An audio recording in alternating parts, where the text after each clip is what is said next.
विराजमान ज्ञानी ध्यानी त्यागी तपस्वी समस्त ऊर्जावान महापुरुषों के चरणों में कोटिशों नमन।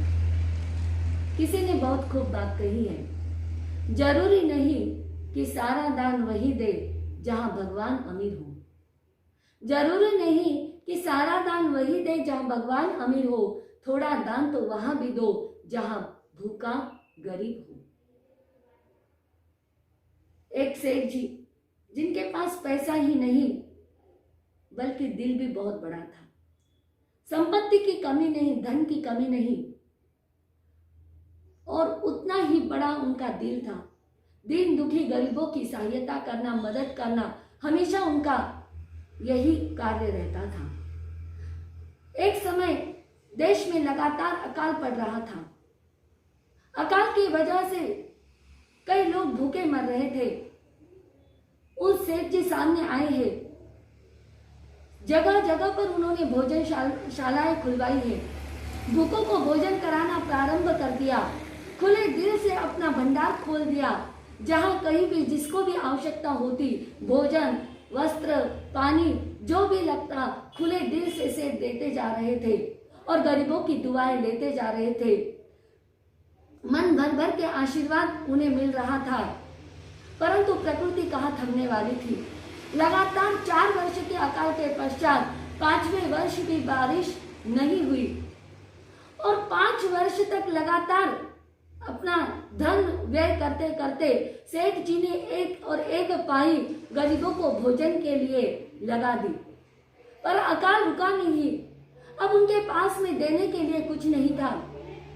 सेठ जी धन समाप्त हुआ इस वजह से दुखी नहीं थे, बल्कि वह दुखी हो रहे थे क्योंकि अब मैं भोजन कैसे कराऊं। जो लाखों लोग तड़प तड़प कर मर रहे हैं उन्हें मैं किस प्रकार से बचाऊं, इस व्यथा से वे व्यथित हो रहे थे। शाम में घर पे आए हैं, उदास मन लेकर के बैठे हुए हैं। भोजन का निवाला भी उनके मुख से नीचे नहीं उतर रहा है। पत्नी उनको इस अवस्था में देखकर पूछती है कि क्या बात है, आप इतने दुखी क्यों हैं। तब सेठ जी ने सारी परिस्थिति बतलाई और कहा कि अब मेरे खजाने में, अब मेरी तिजोरी में एक पाई भी नहीं है। यहाँ तक कि तुम्हारे सारे जेवरात भी मैं बेच चुका हूँ। अब मैं किस तरह से बाकी लोगों को भोजन कराऊं। तब वह पत्नी मुस्कुराई और उसने कहा कि आप चिंता मत करिए, अभी भी मेरे पास कुछ बचा हुआ है, वह मैं आपको देती हूँ और आप उस पैसों से भोजन करा दीजिए। बोले क्या है, तुम्हारे तो सारे जेवर मैं बेच चुका हूँ। तब वह अपना मंगलसूत्र दिखाती है और कहती है कि यह मेरा हीरे जवाहरातों का मंगलसूत्र जो कि बहुत कीमती है, इससे भी काफी पैसे होंगे और निश्चित कुछ दिनों तक इससे आप भोजन करा पाओगे। तब वह कहता है कि तुम्हारा मंगलसूत्र, यह तो तुम्हारे सौभाग्य का चिन्ह है। तब वह पत्नी सेठ की तरह ही जो उदार थी, उसने कहा कि आप मेरे सौभाग्य है और आप मेरे साथ है। मैं हीरे जवाहरातों से जड़ित मंगलसूत्र धारण करूं या काले मणि का मंगलसूत्र धारण करूं, दोनों भी समान ही है।